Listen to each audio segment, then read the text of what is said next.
نواز شریف صاحب بارہا کہتے ہیں کہ اگر میں نے فیصلہ نہ کیا ہوتا، امریکی دباؤ نہ برداشت کیا ہوتا تو پاکستان کوورٹ سے اوورٹ نیوکلیر پاور نہ بنتا. آپ کی اسسمنٹ چاہیے. جی اب یہ تو سب تاریخ کو پتا ہے. آپ اعظم ظفر صاحب سے پوچھ لیجیے کیا پوری این جی او کس نے بنایا. نواز شریف صاحب تو پٹاخہ بھی نہیں پھوڑ سکتے تھے اور نہ پھوڑنے کے قابل ہیں. اور بھٹو صاحب گھاس کھا کے بھی بم نہیں بنا سکتے تھے. بنایا ہمارے رفقۂ کار اور ہم نے اپنی جانیں قربان کر کے، اپنے فیملی لائف قربان کر کے، اور تھوڑا بھی سائنٹسٹ اور انجینئر ہیں. انہوں نے کیا کیا؟ ان میں تو یہ ہو یا کوئی اور ہو، ان میں تو اتنی بھی صلاحیت نہیں تھی کہ جب میزائل فائر ہوئی اتنا بڑا وہ کارنامہ تھا پاکستان کے لیے، بیلسٹک میزائل غوری فائر، تو بھی کوئی نہیں آیا کھڑ ہو کے دیکھتا. اور جب نیوکلیئر ایکسپلوژن تو بھی کچھ، حالانکہ اتنا اہم معاملہ تھا، ملک پار بن رہا تھا، جہاز میں بیٹھ کے آتے، آدھے گھنٹے کا کام تھا، لیکن ضرورت نہیں ہوئی کہ آ کر دیکھتے. تو یہ بات تو سب اپنی وہ لینے لگتے ہیں، کریڈٹ لینے لگتے ہیں، بہادری دکھانے لگتے ہیں. اس وقت جن کی حالت تھی وہ آپ نے طالب کی کتاب پڑھی ہوگی، ڈیموکریسی انڈیا اینڈ پاکستان، اس میں دیکھ لیجیے، اس میں پورے واقعات بیان ہے. اور ہمارے گوہر ایوب صاحب سے پوچھ گا، شمشاد صاحب سے پوچھ لیے گا، سب کو پتا ہے. ظفر صاحب سے پوچھ لیجیے، واقعات سب کو پتا ہے کون کتنا فادر اور کس نے کیا بٹن دبایا. لیکن سیاسی طور پر فیصلہ تو وزیر اعظم کو ہی کرنا تھا نا جی. سب کرایا گیا تھا. کرایا گیا تھا؟ کس نے؟ آپ نے کرایا تھا؟ آرمی چیف نے کرایا تھا؟ اب تو بتا دینا. اب تو اتنے سال نہیں، اس میں بہت بڑا میرا رول تھا. ظفر صاحب کو فون کر کے پوچھ لیجیے، اس میں بہت بڑا پریڈامٹلی میرا رول تھا. تو نواز شریف صاحب نہیں چاہ رہے تھے کہ وہ نیوکلیر ٹیسٹ کریں؟ نہیں، ہچکچا رہے تھے، کنٹرول کر رہے تھے. اور ان کے جو ٹالبوٹ کی کتابیں آپ پڑھ لیجیے، اس سے بار بار کہہ رہے تھے ٹالبوٹ سے کہ مجھے بہت افسوس ہے کہ مجھے یہ کرنا پڑ رہا ہے. اور بل کلنٹن سے میں بہت شرمندہ ہوں کہ میں یہ ان کی بات نہیں مان سکا، وغیرہ وغیرہ وغیرہ. اور آپ کیوں انسسٹ کر رہے تھے کہ ہمیں کرنا چاہیے؟ دیکھیے طلعت بھائی، اگر آپ نہیں کرتے تو کبھی کوئی یقین ہی نہیں کرتا. ایک ٹھیک ہندوستان نے کیا تھا اور وہ کہہ رہا تھا کہ ہمیں بلف کر دیا. اڈوانی نے کہنا شروع کر دیا کہ walk with your head down, learn to respect us, یہ، اور ہم کشمیر آزاد کشمیر لے لیں گے اور پنجاب لے لیتے، لاہور وغیرہ سب یہ کر رہے تھے. تو اس کے لیے بہت ضروری تھا. دوسرے پبلک مورال کے لیے ہمارا مورال بالکل ڈاؤن ہو گیا تھا وہ یہ ٹال مٹول سے ان کے. اور اس میں اگر یہ نہ کرتے تو پوری قوم کبھی بھی اعتماد نہیں کرتی، بھروسہ کرتی کہ جی ہمارے پاس ہے، یہ ہم کر رہے ہیں. اس کے اوپر بہت اچھا جواب دیا تھا اس نے، ہمارے کیا نام ہے شمشاد نے. اس نے جب ہمیں بات چن کے جی ہم نہیں کریں تو کیا ہوگا، تو ہم سب کو پتا تھا ہمارے پاس. اس نے کہا جی کہ نو بڈی ٹرسٹ یو. اچھا، یہ فرمائے گا کہ اسرائیل کی بڑی اچھی اگزامپل ہے، ساری دنیا کو پتا ہے اس کے پاس نیوکلیئر پاور ہے اور وہ استعمال بھی کرے گا، ان کی ڈاکٹرین کا حصہ ہے، لیکن پلازیبل ڈینائبلٹی ہے، کبھی انہوں نے ایکسپلورڈ نہیں کیا. تو ویسی پالیسی ہم بھی رکھ سکتے تھے. چلو بھائی، ان کو کرنے کی ضرورت ہے. ان کے تمام بم امریکہ میں ٹیسٹ ہو جاتے ہیں اور ہوتے رہے ہیں، اور ان کو سرٹیفائڈ بنے ہوئے دیے گئے ہیں. امریکہ کا ان کے ساتھ پیکٹ ہے کہ کسی نے اگر ان کے اوپر گولی چلائی تو امریکہ پہ گولی چلائی جائے گی. تو ان کو کیا ضرورت ہے کرنے کی؟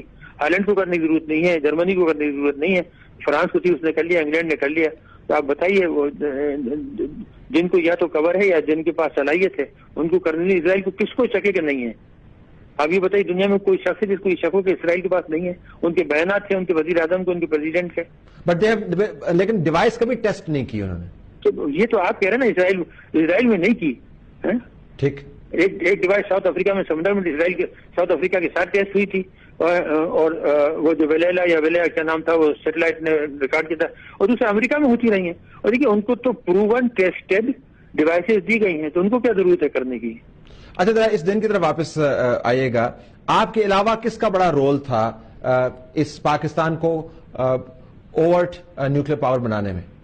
آپ کے علاوہ ٹیم ممبرز؟ جی دیکھیے، میرا تو مین ہی رول تھا، باقی جو میرے کلیگ تھے وہ ساتھی تھے وغیرہ. لیکن اگر حکومت کی طرف سے تو غلام اسحاق صاحب کا بہت بڑا رول تھا، اور جتنی سپورٹ انہوں نے دی ہر طریقے سے اور پروٹیکشن دی، کسی اور نے نہیں دی. اس وقت کے آرمی چیف نے نہیں، اس وقت دیکھیے نا، آرمی چیف تو اس لوپ سے باہر تھے. جنرل ضیاء تھے، ان کی طرف سے غلام اسحاق صاحب کو یہ ریسپانسبلٹی سونپ دی گئی تھی.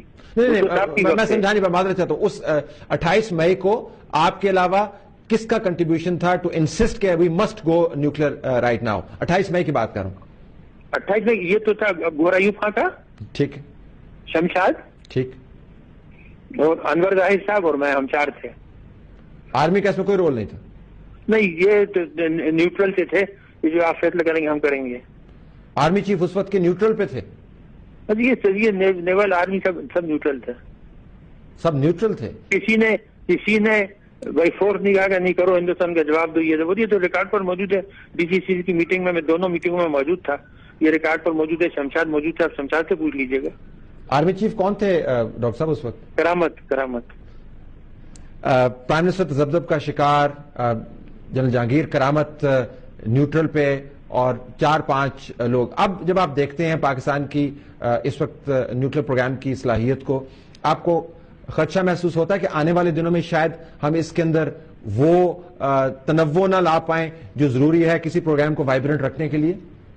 نہیں، وہ تو قائم. دیکھیے انتظام تو بہت اچھے ہاتھوں میں.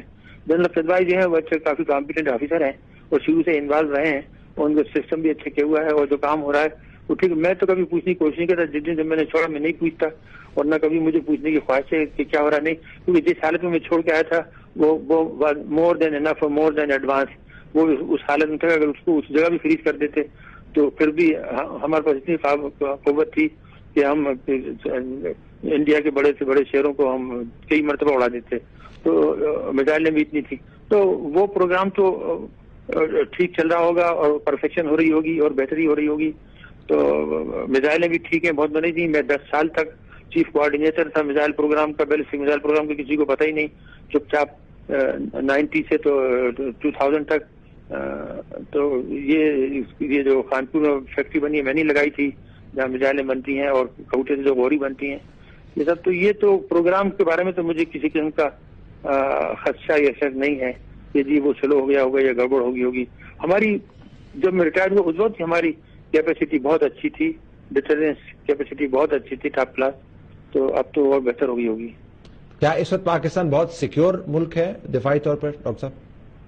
یہ تو یہ ہے کہ آپ اپنے آپ کو کس طرح سیکیور سمجھتے ہیں یا کرتے ہیں، اپنی حفاظت کرتے ہیں. اگر ڈرون آ رہے ہیں حملے کر رہے ہیں اور آپ کچھ نہیں کر سکتے تو پھر یہ کہاں کا سیکیور ہوا؟ آپ نے حلف اٹھاتے ہیں کہ ملک کی سرحدوں کی حفاظت کریں گے اور ہوائی سرحدوں کی حفاظت کریں گے اور آپ نہیں کرتے، بیٹھے ہیں تماشے دیکھتے ہیں. مسجد کے حملے ہوتے ہیں، دگنے لوگ مارے جا رہے ہیں اور لوگ اوپر جو بیٹھے ہیں پیسے کھا کے ان کو علاو کر رہے ہیں اور چپ چاپ کہتے ہیں کہ ہاں آپ حملے کرو اور ہم کچھ نہیں بولیں گے. حالانکہ یہ ڈرون ہم لوگ ڈرون کچھ بھی نہیں ہے. ہم جو کوٹے میں میزائلیں بناتے ہیں NTR کے اور میزائل اس سے ذرا میں گرا سکتے ہیں. اس کو سوال ہی پیدا نہیں ہوتا جس کے لیے آپ F-16 لائیں یہ لائیں وہ لائیں. ان کو ذرا سی دیر میں وہاں 150 میزائلیں بانٹ دیں لوگوں کو، جو بھی آئے گا ذرا سی دیر میں گرا دیں گے.